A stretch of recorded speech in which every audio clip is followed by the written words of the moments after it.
इस बजट में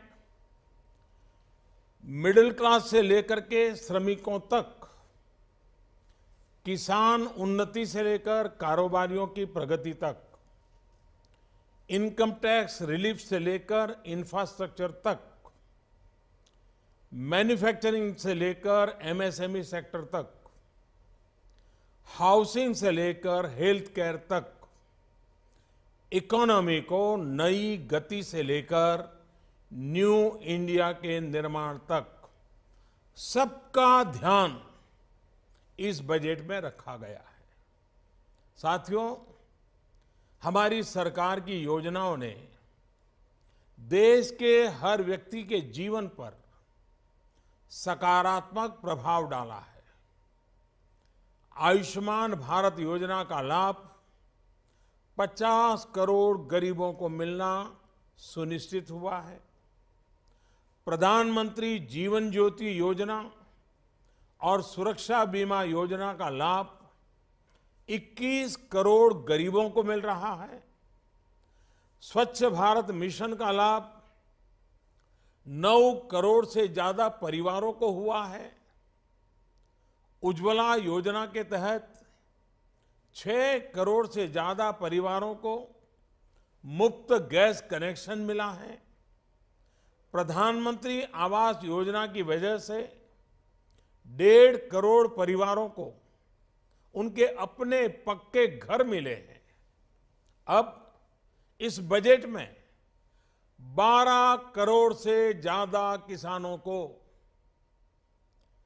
3 करोड़ से ज्यादा मध्यम वर्ग के टैक्स पेयर परिवारों को और 30-40 करोड़ श्रमिकों को सीधा लाभ मिलना तय हुआ है।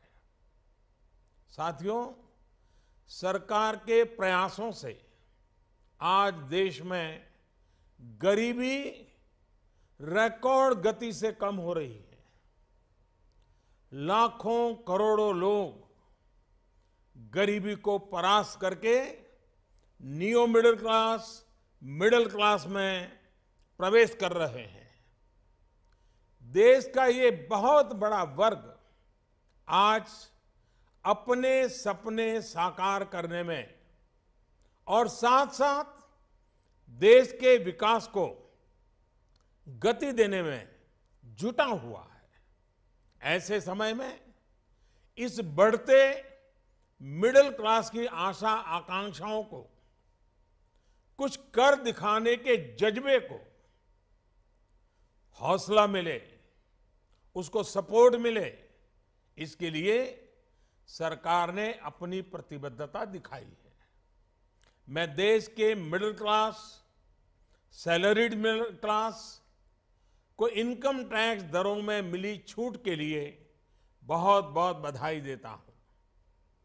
ये मध्यम वर्ग और उच्च मध्यम वर्ग की उदारता ही है, उनकी ईमानदारी ही है, कानून को मानकर चलने की उनकी प्रतिबद्धता ही है, जिसकी वजह से देश को टैक्स मिलता है, देश की योजनाएं बनती हैं, गरीब का कल्याण होता है।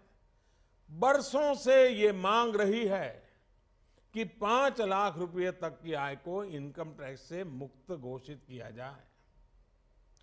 इतने वर्षों से की जा रही इस मांग को पूरा करने का काम हमारी सरकार ने किया है। साथियों, किसानों के लिए समय समय पर अलग अलग योजनाएं अलग अलग सरकारों ने बनाई है, लेकिन ऊपरी सतह के 2-3 करोड़ किसानों से ज्यादा किसान इन योजनाओं के दायरे में आए ही नहीं। अब प्रधानमंत्री किसान सम्मान निधि, यानी जिसे पीएम किसान योजना कहा जा रहा है, उसका लाभ 12 करोड़ से ज्यादा उन किसानों को मिलेगा जिनके पास 5 एकड़ से या 5 एकड़ से कम भूमि है। एक प्रकार से आजादी के बाद देश के इतिहास में किसानों के लिए बनी ये सबसे बड़ी योजना है। हमारी सरकार किसानों के लिए एक के बाद एक ठोस कदम उठा रही है। पशुपालन, गौ संवर्धन, मछली पालन जैसे ग्रामीण जीवन और कृषि जीवन से जुड़े अहम क्षेत्रों का भी इस बजट में विशेष ध्यान रखा गया है। राष्ट्रीय कामधेनु आयोग और मछली पालन का अलग डिपार्टमेंट करोड़ों किसानों को अपनी आजीविका बढ़ाने में मदद करेगा, मछुआरों की मदद करेगा। हमारा ये पूरा प्रयास है कि किसान को सशक्त करके उसे वो साधन दें, संसाधन दें, जिससे वो अपनी आय दोगुनी कर सके।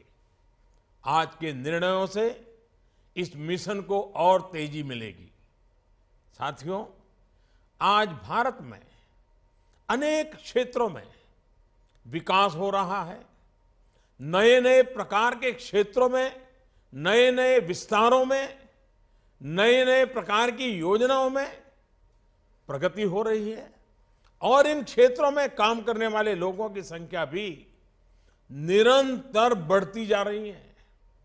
लेकिन असंगठित क्षेत्र के श्रमिकों, मजदूरों, अनऑर्गेनाइज्ड लेबर, जिसमें घर काम करने वाले लोग हों या खेतहर मजदूर हो या ठेले चलाने वाले लोग हो, ऐसे समाज का एक बहुत बड़ा तबका है। मेरे भाइयों बहनों, इन मेरे बंधुओं की चिंता कभी नहीं की गई।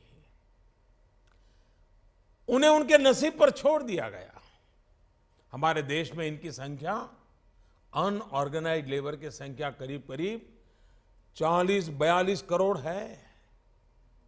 उनके लिए प्रधानमंत्री श्रम योगी मानधन योजना उनके जीवन के उत्तरार्ध 60 वर्ष की आयु के बाद की जिंदगी के लिए बहुत बड़ा संबल होगी।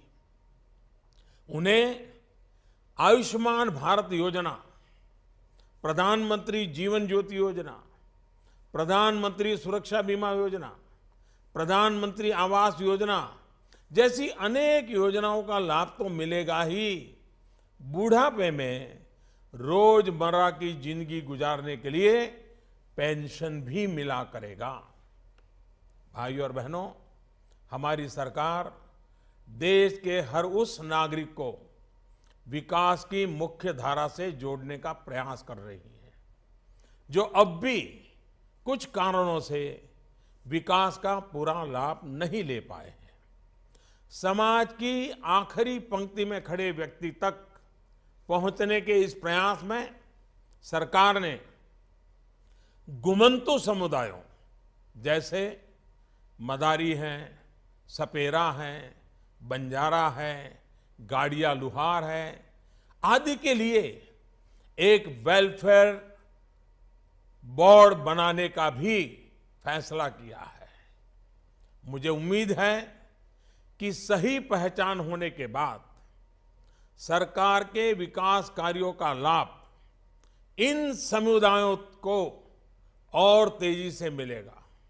साथियों, व्यापारी वर्ग के लिए, ट्रेडर्स के लिए कोई मंत्रालय हो, उस विचार से एक नई व्यवस्था का विकसित करने की दिशा में हम आगे बढ़े हैं।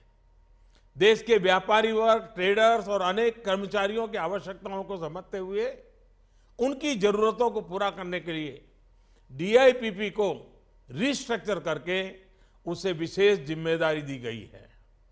अब ये विभाग department for promotion of industries and internal trade के नाम से जाना जाएगा।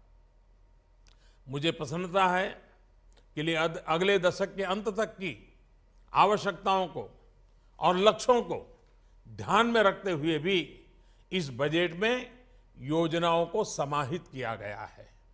ये बजट गरीब को शक्ति देगा, किसान को मजबूती देगा, श्रमिकों को सम्मान देगा, मिडिल क्लास के सपनों को साकार करेगा, ईमानदार टैक्स पेयर का गौरवगान करेगा, ट्रेडर्स को सशक्त करेगा, इंफ्रास्ट्रक्चर निर्माण को गति देगा, अर्थव्यवस्था को नया बल देगा।